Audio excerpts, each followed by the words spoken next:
Forensic आप सभी का ड्रीम क्लासेस के इस यूट्यूब चैनल पर स्वागत करता हूं।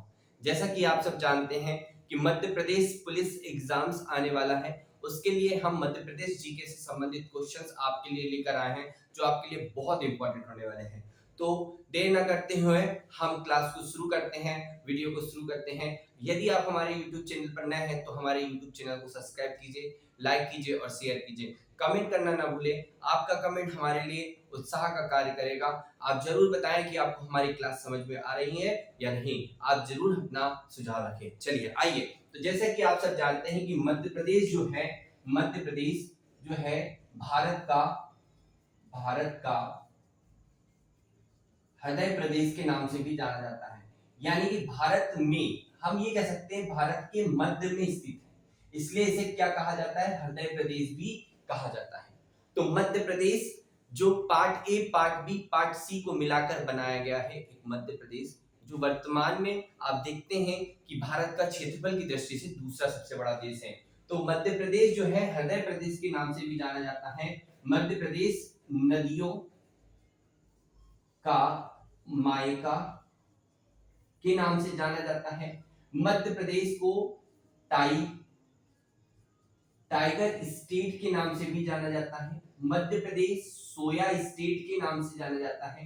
तो आप बच्चों जानते हैं कि मध्य प्रदेश में सर्वाधिक टाइगर देखने को मिलते हैं। आप सब जानते हैं कि सन 1973 में टाइगर प्रोजेक्ट चलाया गया और मध्य प्रदेश में सबसे पहले 1974 में टाइगर प्रोजेक्ट कान्हा किसली राष्ट्रीय उद्यान में चलाया गया। तो मध्य प्रदेश वनों का राज्य है। सर्वाधिक वन अगर कहीं देखने को मिलते हैं तो मध्य प्रदेश में मिलते हैं। तो मध्य प्रदेश सोया स्टेट के नाम से जाना जाता है। टाइगर यहाँ पर मिलते हैं। नदियों का मायका कहलाता है, अर्थात यहाँ से सर्वाधिक नदियों का उद्गम होता है और यहाँ की लगभग 2 से 3 नदियां हैं जो समुद्र में जाकर मिलती हैं। बाकी सभी नदियां अन्य किसी बड़ी सहायक नदियों के रूप में बहती हैं और जाकर अन्य नदियों में मिल जाती हैं। तो यहाँ पर आपको ध्यान रखना है कि नदियों का मायका, जिनमें हम नर्मदा, ताप्ती, आपकी केन, बेतवा, चंबल, सोन, टोंस, बहुत सारी नदियों का उद्गम जो है वो मध्य प्रदेश से होता है। तो आपके लिए बहुत इंपॉर्टेंट है सोया स्टेट। मध्य प्रदेश का क्षेत्रफल यदि आप देखें बेटा, तो मध्य प्रदेश का क्षेत्रफल 3,08,252 वर्ग किलोमीटर है। कितना है? 3,08,252 वर्ग किलोमीटर है, जो पूरी इंडिया का, किसका? पूरी इंडिया का, इंडिया में 28 राज्य है एवं 8 केंद्र शासित प्रदेश है, उसमें उसका 9.38% भाग को ये घेरे हुए हैं। अगर आप बच्चों यहीं पर देखें तो जो इंडिया है, जो प्यारा सा हमारा भारत है, भारत का क्षेत्रफल की बात करें तो भारत का जो क्षेत्रफल है वो 32,87,263 वर्ग किलोमीटर है। ठीक है, और इस 32,87,263 वर्ग किलोमीटर का 3,08,252 वर्ग किलोमीटर जो क्षेत्रफल है, ये आपका मध्य प्रदेश का क्षेत्रफल है। तो मध्य प्रदेश का क्षेत्रफल आपको ध्यान रखना है कि 9.38% है, जो आपके पूरे भारत का, आपको ध्यान रखना है कि 9.38% क्षेत्रफल है जो पूरे भारत का इतना भाग घेरे हुए हैं। और ये भारत का क्षेत्रफल की दृष्टि से सेकंड नंबर का स्टेट आता है। तो भारत जो है, मध्य प्रदेश जो है सेकंड स्टेट में, सेकंड पोजीशन है क्षेत्रफल की दृष्टि से। भारत का दूसरा बड़ा राज्य, तो भारत का दूसरा बड़ा राज्य कौन सा है? तो मध्य प्रदेश है बच्चों। मध्य प्रदेश भारत का दूसरा सबसे बड़ा राज्य है, ये आपको ध्यान रखना है क्षेत्रफल की दृष्टि से। अब अगर हम पहले की बात करें तो अभी वर्तमान में अगर हम बात करें तो वर्तमान में भारत में कितने राज्य हैं? तो 28 राज्य हैं और 8 केंद्र शासित प्रदेश है। कितने हैं? 8 केंद्र शासित प्रदेश है। बहुत ध्यान से समझना बच्चों, 8 केंद्र शासित प्रदेश है। वर्तमान में जो राजस्थान राज्य है, राजस्थान ये क्षेत्रफल की दृष्टि से सबसे बड़ा राज्य है। क्षेत्रफल में फर्स्ट राज्य कोई है तो वो कौन सा है? राजस्थान। ठीक, एक क्वेश्चन और आता है, सबसे छोटा, ये सबसे बड़ा है। आपको ये बात को ध्यान रखना है कि क्षेत्रफल की दृष्टि से सबसे बड़ा राज्य कोई है तो राजस्थान, और दूसरा बड़ा राज्य है वो मध्य प्रदेश है। ठीक है, इसके बाद में अगर सबसे छोटा की बात करें, सबसे छोटा क्षेत्रफल की दृष्टि से सबसे छोटा राज्य अगर हम देखें तो वो गोवा है। क्षेत्रफल की दृष्टि से सबसे छोटा राज्य अगर क्षेत्रफल में देखें तो वो गोवा है। तो बच्चों मध्य प्रदेश जो है नदियों का मायका कहलाता है। मध्य प्रदेश जो है वो लघु मध्य भारत भी कहलाता है। इसका एक नाम और है बेटा, लघु भारत। अब इसे लघु भारत क्यों कह रहे हैं? क्योंकि ये भारत का सबसे बड़ा राज्य था, लेकिन 1 नवंबर 2000 को जब मध्य प्रदेश का छत्तीसगढ़ से अलग हुआ, मध्य प्रदेश से अलग हुआ छत्तीसगढ़, या यूं कह दे कि मध्य प्रदेश से छत्तीसगढ़ का विभाजन किया गया, तब मध्य प्रदेश की स्थिति सेकंड नंबर पे आ गई, लेकिन इससे पहले मध्य प्रदेश पहले नंबर पर था। तो आपको ये भी ध्यान रखना कि राजस्थान पहले नंबर पर वर्तमान में, सबसे छोटा राज्य जो है वो गोवा है, और दूसरा सबसे बड़ा राज्य क्षेत्रफल की दृष्टि से में कोई है तो वो है आपका कौन? मध्य प्रदेश। तो प्यारे बच्चों मैंने आपको ये बताया, मध्य प्रदेश का अगर विस्तार की बात करें तो उत्तर से दक्षिण विस्तार यदि हम देखें बच्चों तो वो 605 किलोमीटर है। माने उत्तर दिशा से दक्षिण दिशा में इस मध्य प्रदेश का विस्तार कितना है? 605 किलोमीटर है। एवं पूर्व से पश्चिम दिशा की बात करें तो पूर्व से पश्चिम में इसका विस्तार 870 किलोमीटर है। ये आपको ध्यान रखना है। तो ये प्यारा मध्य प्रदेश उत्तर से दक्षिण 605 किलोमीटर में फैला हुआ है, वहीं पर पूर्व से पश्चिम इसका विस्तार जो है वो 870 किलोमीटर है। अब अगर हम इसको थोड़ा सा और ध्यान दें, थोड़ा और आगे बढ़ाते हैं इसको, यहाँ पर देखिए इसी भारत की बात करें तो भारत जो है, भारत का उत्तर से दक्षिण विस्तार यदि देखें तो 3214 किलोमीटर है, जबकि पूर्व से पश्चिम विस्तार अगर हम देखें तो 2933 किलोमीटर है उत्तर से पूर्व से पश्चिम विस्तार। यहीं पर मध्य प्रदेश का भी विस्तार मैंने आपको बता दिया, भारत का भी यहाँ पर क्षेत्रफल और विस्तार आपको यहाँ पर मैंने बताया है। तो हमारे लिए यहाँ पर मध्य प्रदेश इंपॉर्टेंट है, तो हमने आपको मध्य प्रदेश बता दिया। चलिए आगे बढ़ते हैं। मध्य प्रदेश, अब मध्य प्रदेश के बीचों बीच से कर्क रेखा जाती है। अब हम देखते हैं मध्य प्रदेश की अक्षांशीय और देशांतरी विस्तार को। उससे पहले हम देखें भारत को। देखो बच्चों, अब हम यहाँ एक भारत का एक मैप बनाते हैं और भारत के इस मैप के अनुसार आप चीजों को समझिए। ये जो भारत है बच्चों, ये उत्तरी गोलार्ध में स्थित एशिया महाद्वीप का एक देश है। भारत किसका देश है? तो उत्तरी गोलार्ध में स्थित है। कहां पर स्थित है? तो भारत जो है यहाँ पर इस मैप में आप समझेंगे, इस मैप के माध्यम से आप समझिएगा कि भारत जो है ये उत्तरी गोलार्ध में स्थित एक एशिया, दक्षिण एशिया का एक देश है। इस भारत के बीचों बीच से बच्चों कर्क रेखा गुजरती है। कौन सी रेखा गुजरती है? तो भारत के बीचों बीच से कर्क रेखा गुजरती है। जो कर्क रेखा है, कर्क रेखा ये कहां से गुजरती है? तो 23.5 डिग्री उत्तरी अक्षांश रेखा, उत्तरी अक्षांश रेखा, इस बात को आप ध्यान रखें। कर्क रेखा 23.5 डिग्री उत्तरी अक्षांश रेखा है और ये कर्क रेखा भारत के बीचों बीच से गुजरती है। बहुत ध्यान से समझिए, ठीक है। अब हम इस भारत का अक्षांशीय विस्तार लिख रहे हैं, उसके बाद हम मध्य प्रदेश को समझाएंगे। तो अगर हम देखें भारत का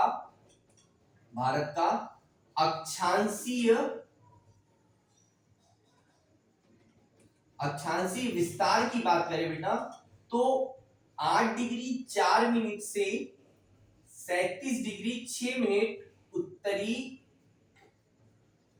अक्षांश जो है ये आपका क्या है बेटा?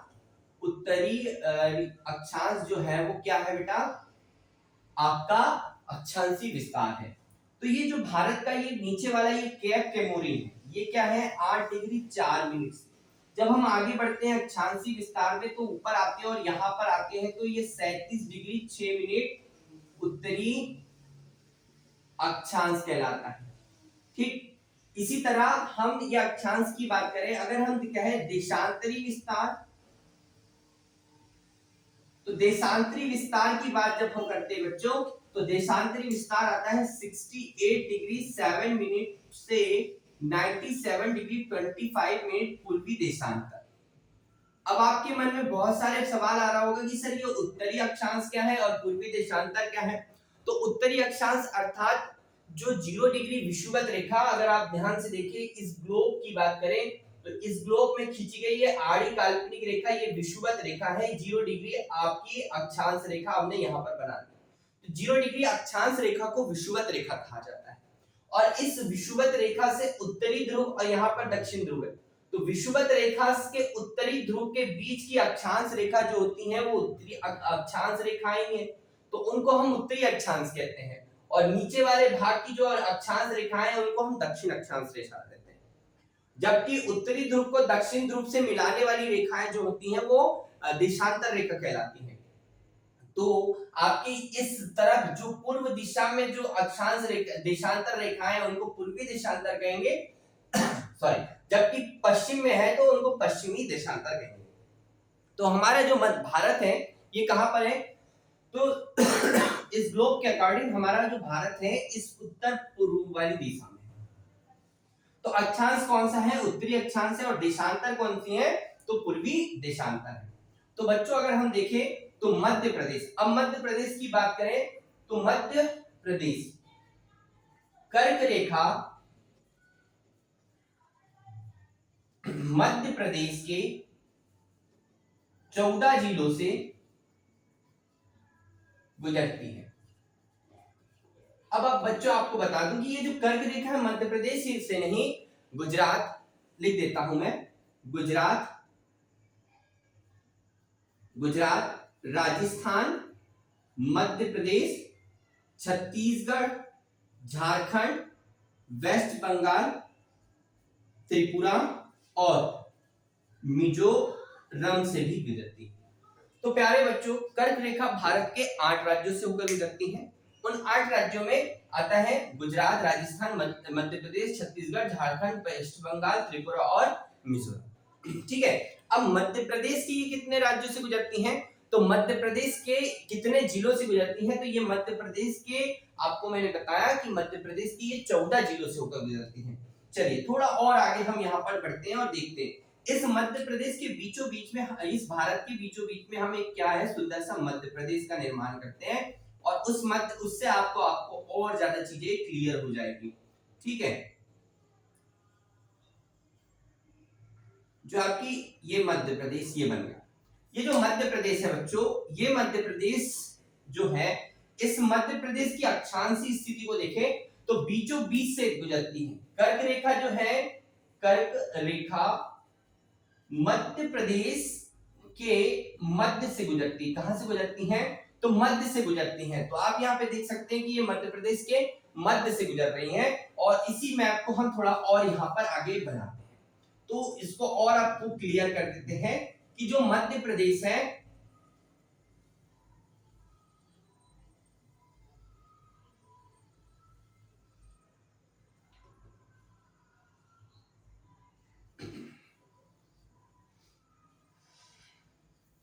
आपको मैप आना जरूरी है, और मैप अगर आपको बन जाता है आपके एग्जाम के लिए, आपको बहुत सारी चीजें मैप से ही याद हो जाती हैं, तो आप ये मान के चलिए कि मैप से आपके एग्जाम में बहुत आपको सरलता होती है। तो अब देखें यहाँ पर इस मध्य प्रदेश के बीचों बीच से, जैसे कि आपको बता दिया कि कर्क रेखा गुजरती है, मध्य प्रदेश के उत्तर में उत्तर प्रदेश, ध्यान से देखिए, मध्य प्रदेश के दक्षिण में महाराष्ट्र, क्या है, महाराष्ट्र है, मध्य प्रदेश के पूर्व में छत्तीसगढ़ है, क्या है, छत्तीसगढ़, मध्य प्रदेश के उत्तर पश्चिम, उत्तर है और ये पश्चिम है, उत्तर पश्चिम में कौन है, तो राजस्थान है, मध्य प्रदेश के पश्चिम में क्या है, तो मध्य प्रदेश के पश्चिम में गुजरात राज्य। तो प्यारे बच्चों, मध्य प्रदेश के उत्तर, दक्षिण, पूर्व, पश्चिम से पूछा जाने वाला एक प्रश्न पूछा जाता है कि मध्य प्रदेश की सीमा कितने राज्यों के साथ लगती है। तो मध्य प्रदेश की सीमा, स्थलीय सीमा जो है, पूरी तरह वो लैंडलॉक्ड स्टेट है, अर्थात ये स्थलबद्ध स्टेट है। तो इसकी पूरी सीमा जो है 5 राज्यों से लगती है, उत्तर प्रदेश, राजस्थान, गुजरात, महाराष्ट्र, छत्तीसगढ़। अगर हम बात करें कि इसके आगे हम जब बढ़ेंगे तब बताएंगे कि मध्य प्रदेश का गठन कब हुआ। तो अभी हम लिख देते हैं कि मध्य प्रदेश का जो गठन है, गठन 1 नवंबर 1956 को, और जब 1 नवंबर 1956 को मध्य प्रदेश का गठन हुआ तब मध्य प्रदेश में छत्तीसगढ़ राज्य भी था, और मध्य प्रदेश के कितने, तो मध्य प्रदेश की सीमा कितने राज्यों से लगती थी, तब उस स्थिति में मध्य प्रदेश की सीमा जो है वो 7 राज्यों से लगती थी, जिनमें एक राज्य आपका था उत्तर प्रदेश, राजस्थान, गुजरात, महाराष्ट्र। ठीक है, उसके बाद देखिए क्या हुआ कि जब गुजरात राज्य जो है वो 1960 में बना, 1 मई 1960 को मुंबई राज्य का विघटन कर गुजरात गुजराती राज्य के लिए मतलब गुजराती भाषा के लिए, और महाराष्ट्र जो है वो मराठी भाषा के लिए बनाया गया, ये भी आपको ध्यान रखना है। तो जो महाराष्ट्र है यहाँ पर पहले वो एक ही था, तो अब गुजरात और महाराष्ट्र हो गए। उसके बाद में इस छत्तीसगढ़ राज्य जो अलग ना हो, तो छत्तीसगढ़ जब मध्य प्रदेश में शामिल था तब आपका आंध्र प्रदेश, उड़ीसा और बिहार भी जो है मध्य प्रदेश की सीमा से लगता था। लेकिन अगर हम देखें बच्चों तो वर्तमान स्थिति में मध्य प्रदेश जो है वो केवल 5 राज्यों के साथ सीमा बना रहा है, उत्तर प्रदेश, राजस्थान, गुजरात, महाराष्ट्र और छत्तीसगढ़ के साथ। अब आगे बढ़ते हैं। अब जैसा कि आप सब जानते हैं, मैंने आपको यहाँ पर बताया भी कि जो मध्य प्रदेश है, ये मध्य प्रदेश के बीचों बीच से यहाँ लिख दिया है कि कर्क रेखा होकर गुजरती है। तो अगर हम देखें तो मध्य प्रदेश के बीचों बीच से कर्क रेखा यहाँ पर गुजर रही है। जो कर्क रेखा है ये मध्य प्रदेश के 23.5 डिग्री, आपको बता ही दिया कि ये 23.5 अक्षांश रेखा है, और वो भी कौन सी, उत्तरी अक्षांश रेखा है बेटा।